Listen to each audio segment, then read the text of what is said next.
Well, get ready, friends, because I have a pretty awesome video for you right now from the Lincoln Project, albeit a bit of a creepy one, but a good one nonetheless. It is attacking Donald Trump, as they often do. And I have a feeling that this video specifically will haunt Trump's dreams, whether they're at night or, while he's napping in court.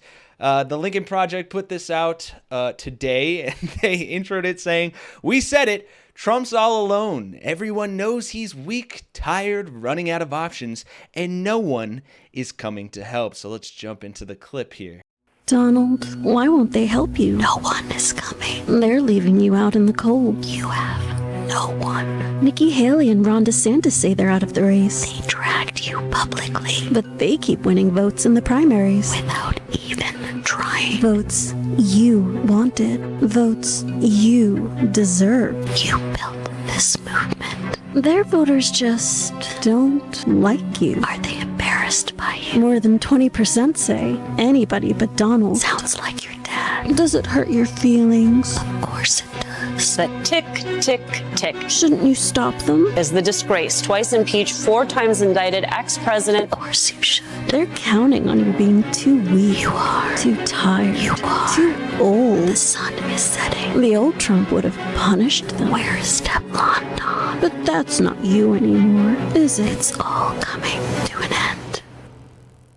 Wow, yeah, absolutely brutal takedown, and very creepy, mind you, albeit a great attack ad, very creepy. That woman's voice really sent chills down my spine, as I'm sure Donald is also getting as he sits in court while they try to pick his jury and he, falls asleep. But also a great point here brought by them, and one that's also around in the comments about Trump's loneliness in this trial. You have Jacob here saying, "It's rare to see a criminal trial with no family members showing up to support the defendant. Even Ghislaine Maxwell had 2 sisters and a brother attend nearly every day of her trial." Wow, dude. It's pretty bad when you have less family members coming to support you in your trial than Ghislaine Maxwell. Yeah, certainly not a great look, not having your family members at court, but also being compared to Ghislaine Maxwell, or what we mentioned earlier, Trump trying to appear so not woke that he fell asleep during his own trial, with multiple reporters, including Maggie Haberman of the New York Times, saying Trump appears to be sleeping. His head keeps dropping down and his mouth goes slack. And then further adding insult to injury, saying Trump is apparently jolted back awake, noticing the notes his lawyer passed him several minutes ago. And we talked about this yesterday, and we also had our hashtag SleepyDon go trending on Twitter, making it to #1 in the US.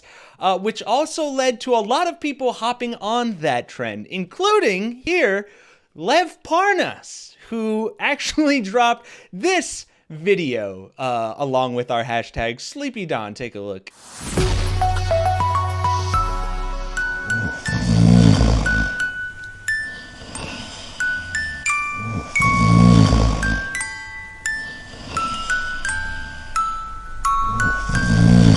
Yeah, really not a great look when Lev Parnas, the former associate of Rudy Giuliani and a figure in Trump's first impeachment investigation, who got 20 months in prison for, the fraud and campaign finance crimes that he did as a part of that initial impeachment, goes on to post a video of Trump snoring to social media, hopping on the hashtag SleepyDon. So yeah, things aren't looking great for Donald Trump right now. I mean, he's already in criminal trial pretty much every day now and has to be there consecutively. He can't go on the campaign trail as much as he wants. He has to miss his son's graduation from high school because of the trial that he delayed. So, playing the world's tiniest violin for him on that one. Which, by the way, I don't believe for a second that he had any intention on going to that. And you don't have to just take my word for it. You could listen to Midas Touch, who was interviewing Michael Cohen about it today. This is from Jeff Pearlman's research,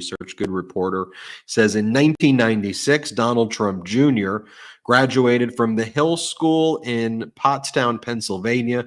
Donald Trump failed to attend graduation. In 2000, Ivanka Trump graduated from Cote, a boarding school in Wallingford, Connecticut. Donald Trump failed to attend graduation. In 2002, Eric Trump graduated from the Hill School in Pottstown, Pennsylvania. Donald Trump failed to attend graduation.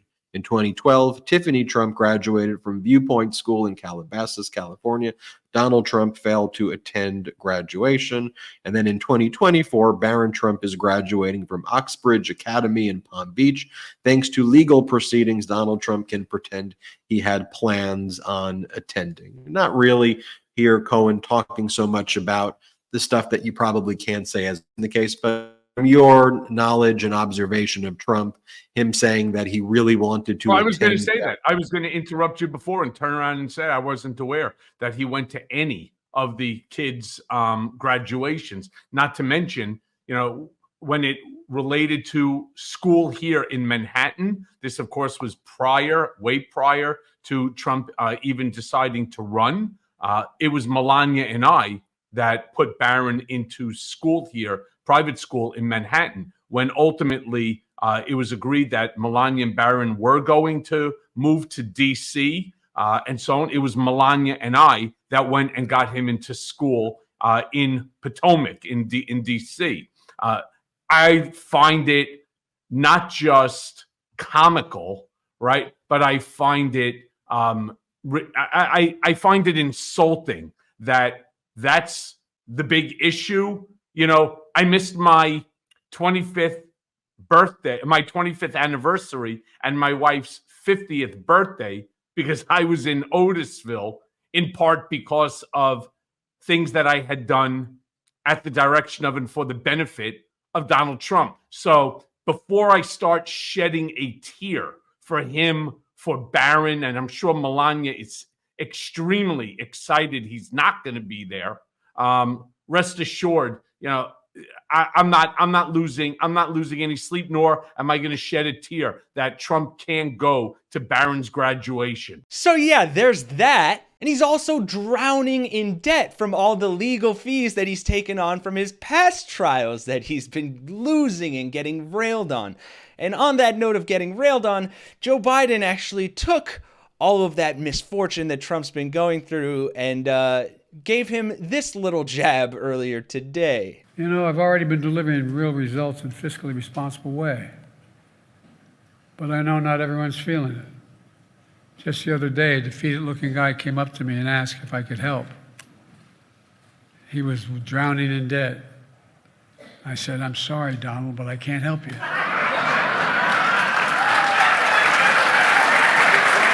Nothing I can do. And it truly, truly pains me to say this, folks, but even Fox News is not taking the troubles that Donald Trump is going to well, having to resort to drinking the MAGA potion of forgetfulness in order to cope. I think the problem has always been for Joe Biden that the Trump years, which were the greatest economy in all of our lifetimes, was just 4 years ago. It's not like we have to go back into ancient history and remember when times were good. It was like we could go on vacation, working class Americans could go on vacation 4 or 5 years ago. Oh, right. Average Americans, working Americans could go on vacation 4 or 5 years ago. Yeah, let me see a show of hands of people who were able to go on vacation during the last massive crisis. No, not you, Ted Cruz. Cancun doesn't count. I don't want to hear it. Put your hand down. That's all for this one, folks. If you like hearing about Donald Trump's woes and misfortunes, make sure you drop a like on the video and subscribe to the channel. Hit that bell notification to get notified when we drop new videos. And if you can, we'd greatly appreciate your support here or on Patreon to help us continue making these great videos. Every dollar to us is a dollar that's not going to Donald Trump. For Really American, I'm Kenny Hesse, and I'll see you guys in the next one.